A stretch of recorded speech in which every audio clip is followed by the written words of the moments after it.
Dr. K. Bhujan Shetty sir, we gather today to celebrate a legacy that continues to inspire all.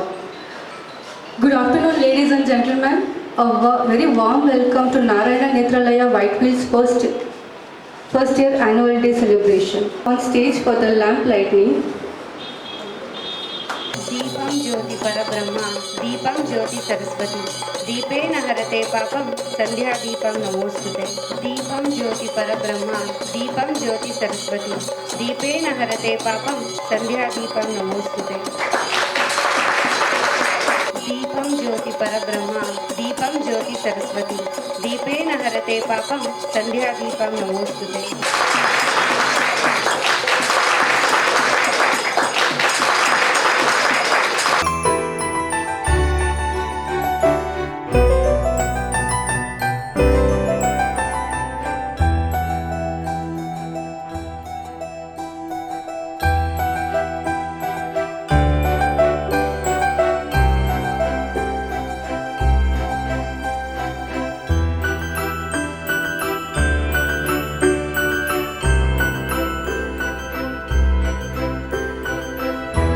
Good afternoon to all of you present here. Today marks a very special milestone for us as we inaugurate the Ocular Prosthetic Clinic, which is also known as the Artificial Eye Clinic. This is not just the beginning of a new facility, it is the beginning of renewed confidence, restored identity, and quiet healing for many of our patients. The loss of an eye is not merely a physical loss. It carries emotional, psychological, and social challenges. Through this clinic, we aim to address not only the cosmetic rehabilitation of our patients, but also their self-esteem and overall quality of life. With advances in oculoplasty and custom eye prosthesis fabrication, we are now able to provide highly individualized, natural-looking artificial eye that helps patients return to their daily lives as soon as possible with confidence. Our goal is to ensure that we provide a compassionate and comprehensive care. And I would like to sincerely thank the administration and everyone involved in making this vision a reality. Confident that this clinic will help serve our patients and provide one of the best ocular rehabilitation. Let us move forward with dedication, empathy, and a commitment to restoring not just appearance but hope. With this, I would like to invite Ms. Anushri, our in-house ocularist, to walk us through the art of making an ocular prosthesis. Thank you. Good afternoon everyone, this is Anushri. Let's get started with the art of ocular prosthesis. So what is ocularistry? It is nothing but the science of making ocular prosthesis. Ocular prosthesis is just an artificial eye which replaces the missing or the damaged eye, which helps to restore the confidence and the appearance of the one who have lost their eyes due to diseases, inflammation or severe injuries. It also protects the eye socket from infections. So the types of ocular prosthesis, the customized ocular prosthesis, these are made up of high quality acrylic material. These are customized to fit the individual's eye socket, and these are hand painted to match the color of the companion eyes. It provides the good optimal cosmesis with excellent symmetry. Then the next one is a ready-made artificial eye or the stock shells. These are prefabricated, available in all standard size and shapes. Scleral shells, these are iris painted scleral shells. These are very thinner in size, less than 1.5 mm when we compare to the COP or the ready artificial eyes. Fourth one is a symblepharon rings, which are designed to create the addition between the eyelids to the eyeball or to the conjunctiva. These are pressure conformers we usually use in cases of microphthalmos to increase the size of the congested socket, which is known as serial socket expansion. Then these are the clear acrylic conformers made to these are fitted after the surgery to hold the shape of the socket. When do we consider ocular prosthesis? Post-surgical removal of the eyeball, enucleation, evisceration and exenteration. And in cases of microphthalmos, it is a developmental disorder of the eyeball which abnormally smaller in size. Then the size is bulbi. These are usually caused by inflammation or severe injuries. The next one is anophthalmia. This is the difference between the stock shell and the COP. In the first picture, patient is wearing a stock shell in his left eye. You can see this is a thysis bulbi. So he was not ready for the COP, so we have inserted a stock shell. So as you can see, there is a difference between the color when we compare to the companion eye. The size and the shapes also there is a difference. So the second image shows the hand painted artificial eyes, which are nothing but customized ocular prosthesis. The size and the shape and the color is masked according to the patient's left eye. You might have all wondered how we make the artificial eyes. So first we'll be taking an impression, then followed by wax modeling, then we'll be doing a casting, finishing and polishing, painting and detailing, clear coating, then the final fitting and polishing, and the final inspection. This is the video how we prepare an artificial eyes.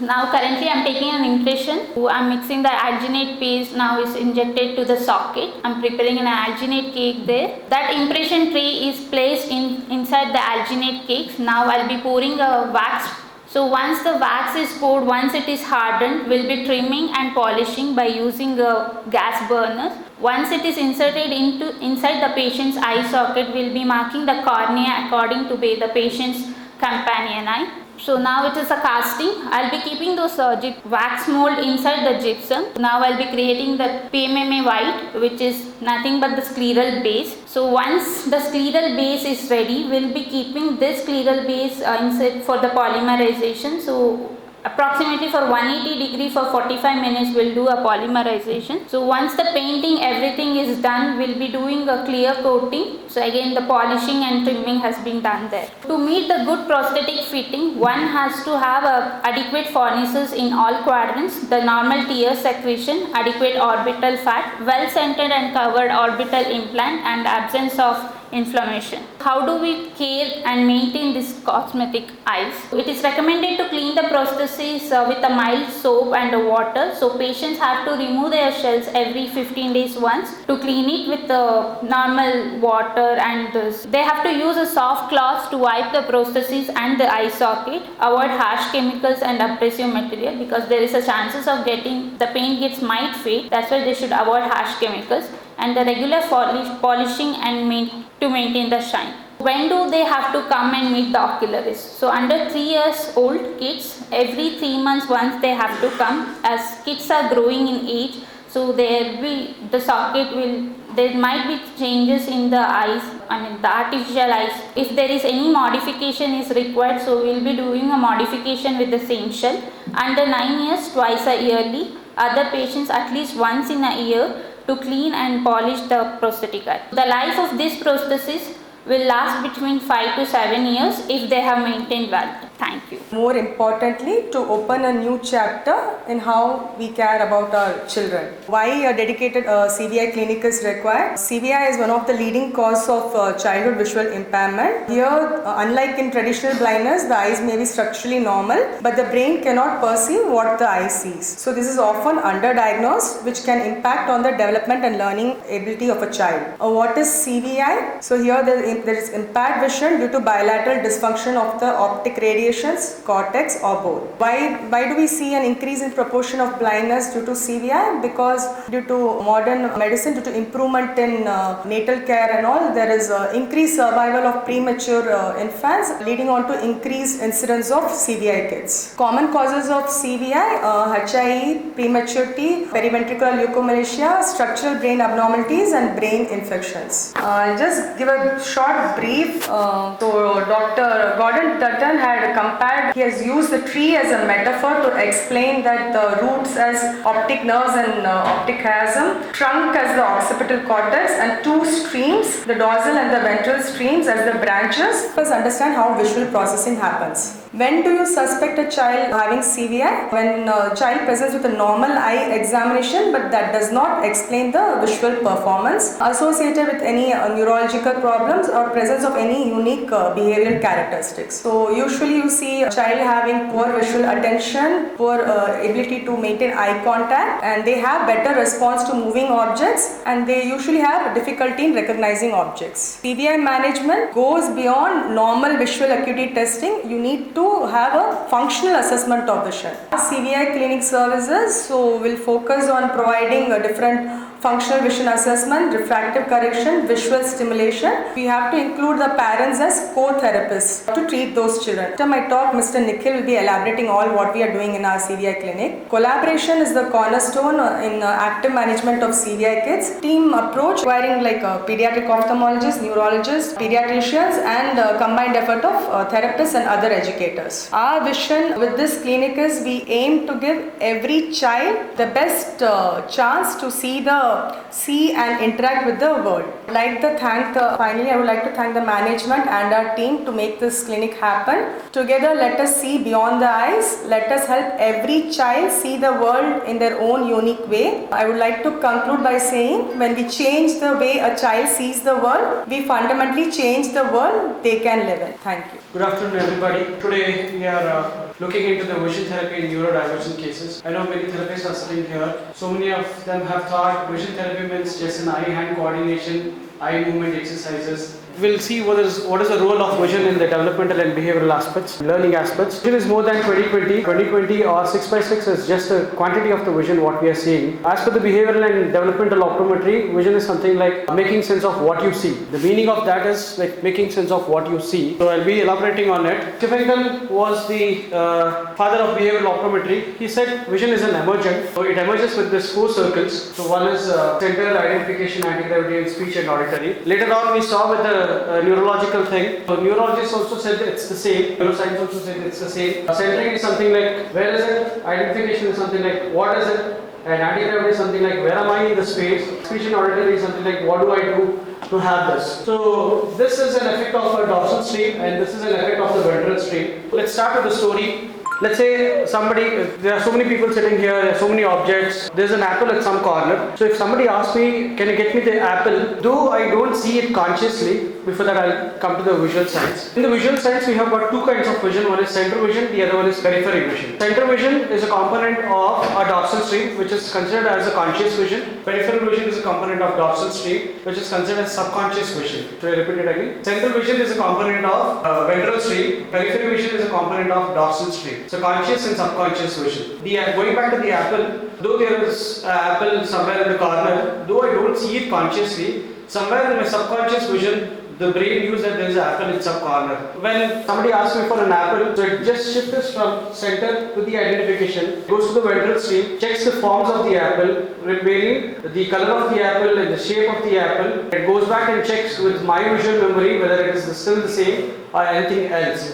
And then it will shift towards the centering, which is again a dorsal stream which will navigate me towards the apple. So vision is an input, the ultimate output is a motor action or speech or auditory, something like that. So anti-gravity, third circle, we are all against the gravity. So for this, 3 systems are working together as a team. So one is vision, the other one is vestibular, the other one is proprioceptive.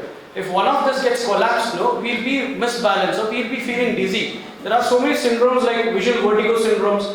People, they go to ENT specialists, the vestibular is fine, and once we see the performance with the eye, then there is a lag between the visual and vestibular inputs. So we treat it like that. So in the form of vision, if you want to say, so we have 2 eyes. The brain captures both the images from both the eye. It will mark one point as a center, which is the midline of the eye, and that is considered as a visual ego center. So we can tell it as a visual centering also. Depending on this ego center, the brain puts the weight on both the sides of the body to hold straight. Or else if it is putting adrenaline on each of other sides, will lean on one side. So let's say the visual ego center is shifted or it is absent. So the brain puts more on towards the left, will lean more towards the right. If it is putting on the right, it will lean more towards the right. So that important is the vision. The second vestibular also, it checks where is the gravitational pull. Is it in line with my body, or it is anterior to my body or posterior to my body? So that if it is anterior, it knows that the body is not in the lane, and it will check the proprioception also. Why I am telling this is, the further talk, this is all important. Okay, in the proprioception, it checks the neck muscle. It will see where is the head in the space. Is it anteriorly tilted or posteriorly tilted back? It checks. Taking on all this concept, it will align the weight on both the sides of the body. Speech and auditory, going back to the first example, somebody asked me for an apple, that is why I looked for the apple, went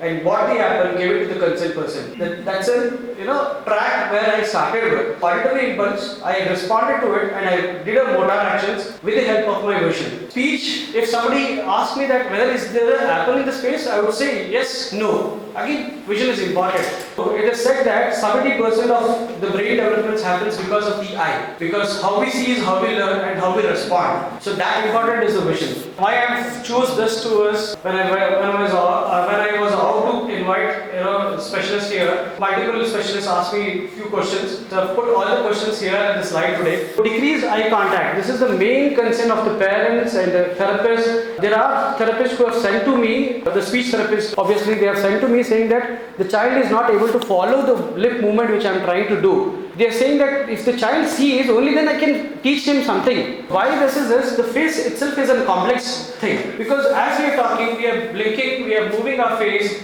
we are moving our lips, and we are expressing. We are changing the expression for each time. So this thing, for this a neurodivergent case, it's very difficult to look. Face is a complex thing. The second point, the child can't integrate the center and the periphery, or the child cannot integrate the vision and the auditory. So because of which, if you are talking to the child and you are expecting the child to see, he will not be able to comprehend what you are trying to say. If at all, if the child is looking somewhere off the axis and trying to listen, he is listening because he wants to respond to you. So you are expecting him to look and then talk back, he will not be able to do it. We are able to integrate auditory, visual, proprioceptive, tactile, everything at the same point, same time. But those kids are not like that. Dr. Robert said that these kids are disconnected kids. Means the right and left hemisphere are not working, likewise it is working for us. They work as a separate. When sometimes they are like right dominant, sometimes they are left dominant. I'll come back to it. Visual version, we have two eyes, but if they are not coordinating well, they'll see as two. They'll see as double. When there's a double, there's too much of confusion for the brain, there's too much of noise for the brain. To avoid that, what they do is they tend to look like this. So they can shut one of their visual impulses and they can look with one other one. Corner gazing is also same thing. They can't integrate the center and periphery vision. That because of which they want to shut down the center vision and they want to look with the peripheral vision. It takes a lot for them to see from the center. It's kind of draining their energy. When there's a draining of energy, it's very difficult for them to survive. This is all the survival skills they which learn actually. And hyperfixating on the object, that's the same thing actually. They are not able to integrate on central and periphery. Two walking. As I said, for the balancing, three things are important. In the toe walking, what happens is your vision and vestibular is not giving a proper input. Because of which the child tends to do this. By doing that, there is a stress there is a tension on the calf muscle and the ankle muscle, which gives a very high inputs for the brain, saying that how is he standing on the floor. If it is like this, he'll roll faster. If it is like this, he'll roll slower. If it is flat, he'll walk in the normal pace. So that's why for that impulse to get, he'll do a toe walking. We have our various way to correct it. What we do is, I can show it again. We will use yoke prisms so that we'll shift the floor like this, so that once the floor is shifted, the gravitational pull is from the behind. When there is a gravitational pull is from the behind, the weight shifts on the ankle.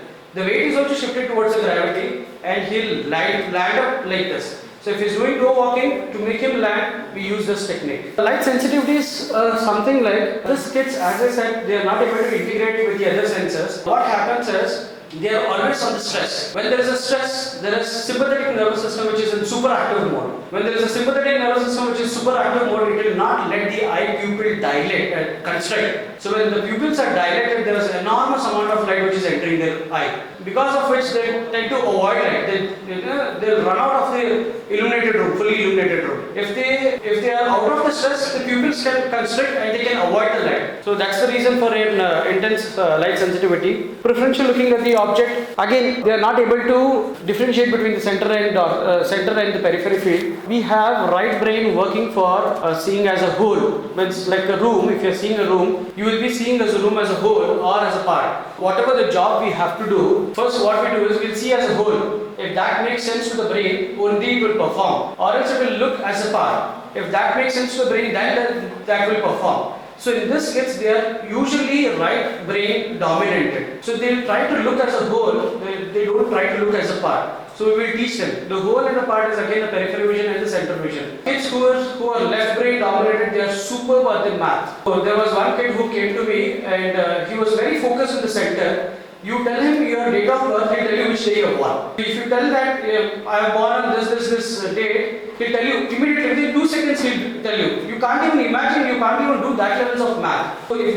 the child is left oriented, left brain dominant, they'll do like this. If they are right brain dominant, they'll see everything as a whole. They don't look as a part. We have to teach them how to look as a part. Anxiety or avoiding the moving object is the other thing, because for them, usually this we see in the CVI kids. If something that is moving, they can't track. It is like a picture coming here, escaped here, coming back here, escaped here, coming back here. There is a break in the image. There is no continuity, because of which this child gets frustrated because there is a glimpse of images. Flickering the finger. This is the second major concern which I have heard from the parents and the therapists. They do this hand flapping. They do this all things because they want to avoid the peripheral vision. When your fingers are brought close to your eye, there is an obstruction of the peripheral vision and they are more focused on the center. That's the thing. Abnormal body posture, again, if your peripheral vision is not good, you will have an abnormal body posture. Signs, as I said, integrating vision and the other senses, it's not possible in them. Poor fixating, refractive error. This is a first concern of mine. No matter how much of the child has gone to the hospitals, we start with a power checkup. Because there was a kid who came to me saying that, parent came to me saying that he is diagnosed with the autistic and we need therapy for it. So when I saw him, I found -10 power. So -10 is something like you can't see things beyond 20 centimeter. How can you expect the child to go freely? The parent complained that he is very dependent, so if you leave him in a room, he'll become cranky. Yes, ma'am, if the child is not able to see beyond 20 centimeters, he will feel afraid, he will feel threatened, he don't know what is the obstacle coming in front, so he will feel. And when he came to me, he was having this slogan, Mane Bogana, Mane Bogana, Mane Bogana.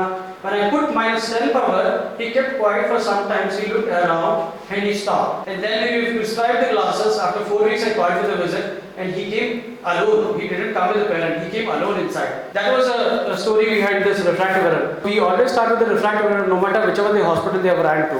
Poor balance and coordination. That's again the periphery and the central vision.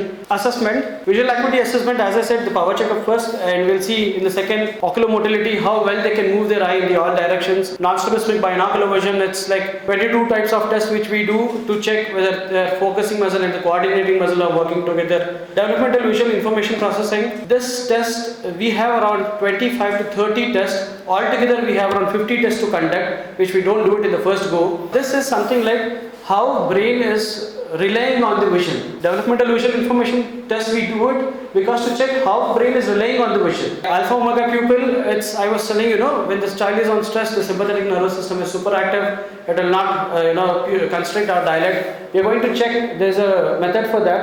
We are going to check how well the pupil can constrict, how pupils can dilate, and what second gap it will take, so that we can work on it. So if the sympathetic nervous system is super active, we know how to neutralize it. We have a therapy called Centonics, or light vision therapy. Primitive reflex, yes, we give importance for the primitive reflex also, because we feel that without primitive reflex, whatever we are doing, it's like building a building on the weak foundation. No matter how much of a therapy I do, it will collapse one day. This is how we do. If the child is not responding, we use that. We use this black and white high contrast one. The other one is something like plain. The child will look towards the high contrast. It's called preferential looking test.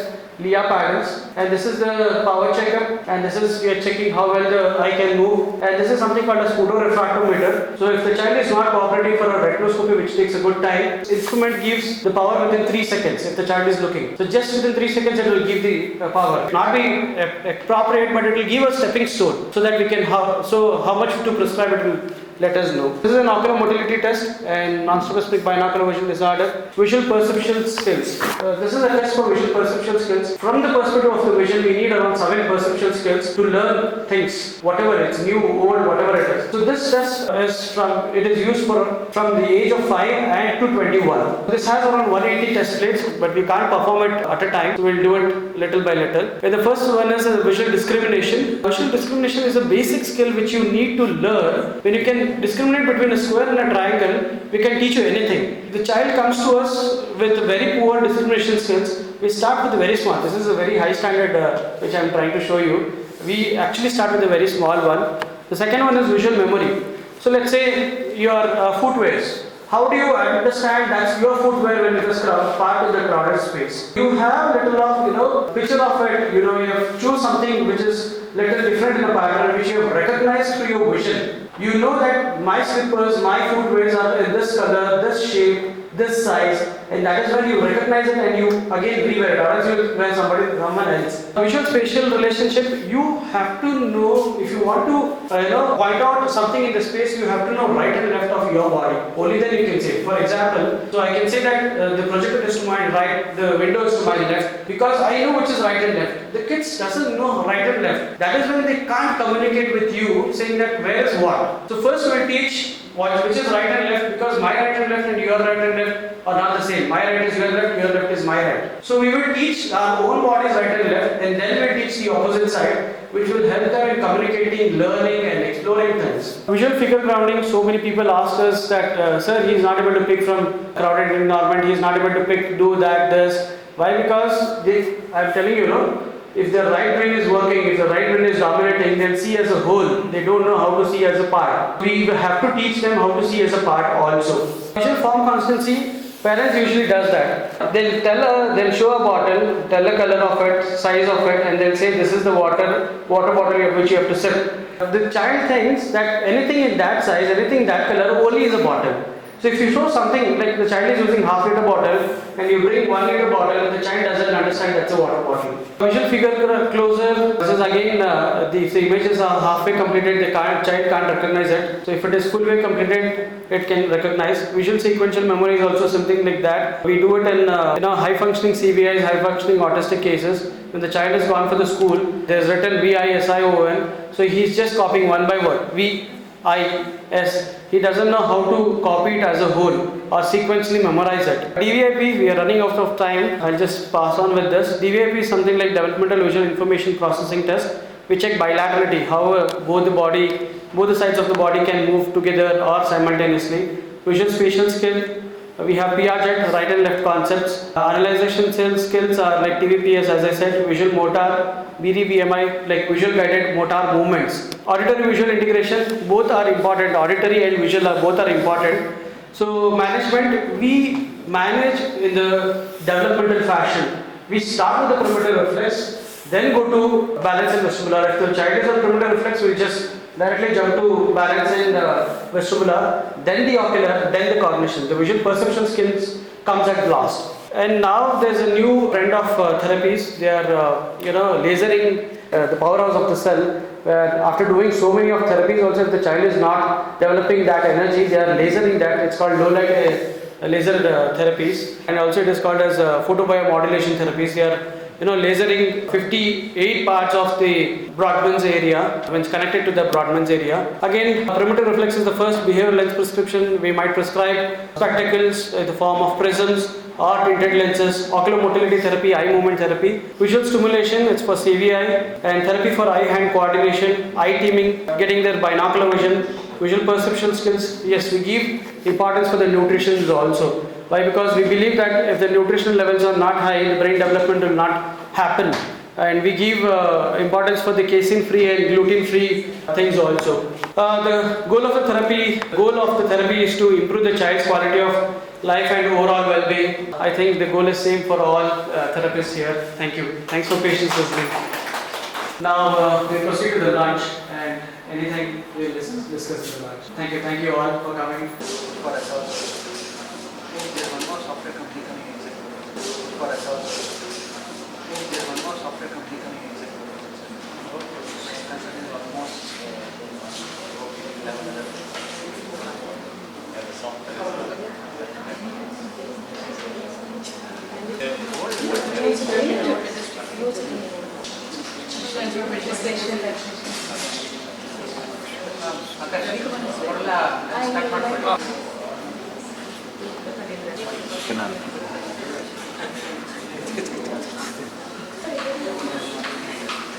Coming. Hey.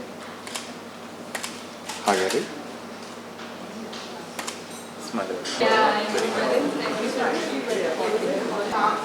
But they have sent the photo to the class.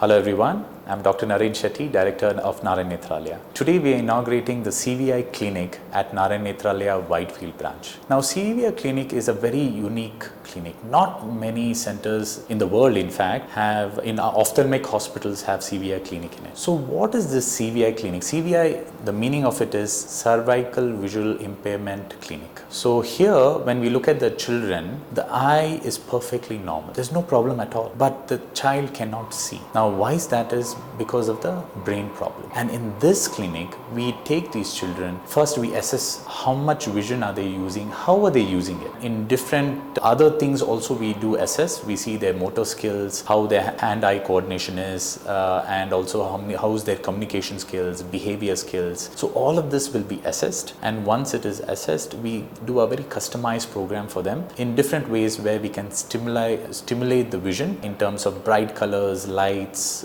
bright toys, and we have a specialized software which is, in fact, most of the equipment is got from abroad. It's not even available in India because we wanted the best devices and the softwares for these children. Once we do the visual stimulus, we do other sensory stimulus also.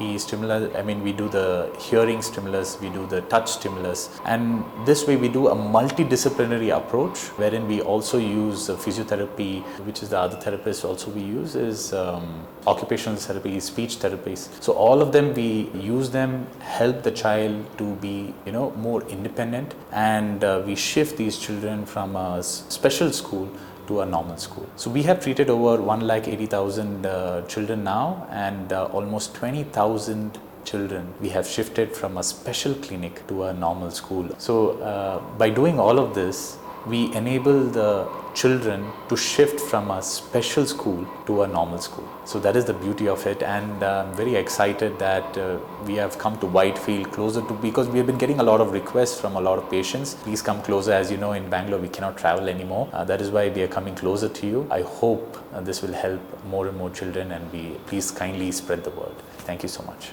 Hello, I'm Dr. Harsha Nagaraj, Medical Superintendent of Narayana Nethralaya Whitefield branch. On the occasion of our first anniversary of Narayana Nethralaya Whitefield branch, we are opening two services. One is what we call the binocular vision therapy and the cortical visual impairment treatment department, as well as the ocularist lab. In the binocular vision therapy, what we are doing is we are helping out those professionals who work excessively on computer usage and have symptoms related to dry eyes, strain and all those. We evaluate their eye muscles and see if there are any symptoms due to their muscle spasm, and teach them exercises where they get relief. In the cortical visual impairment therapy department, we treat those kids and adults who have vision problem due to either their neurological problems such as autism or maybe due to cerebral palsy, etc., where they can be given multiple sessions and treatment to improve their visual acuity. The other department is the ocularist lab, where people whose eyes have been removed due to multiple reasons like either infections or malignancy or something, where we're going to provide them with artificial eye prosthesis which will make them look better cosmetically. Thank you. That station is still not open. 6 months now. But again,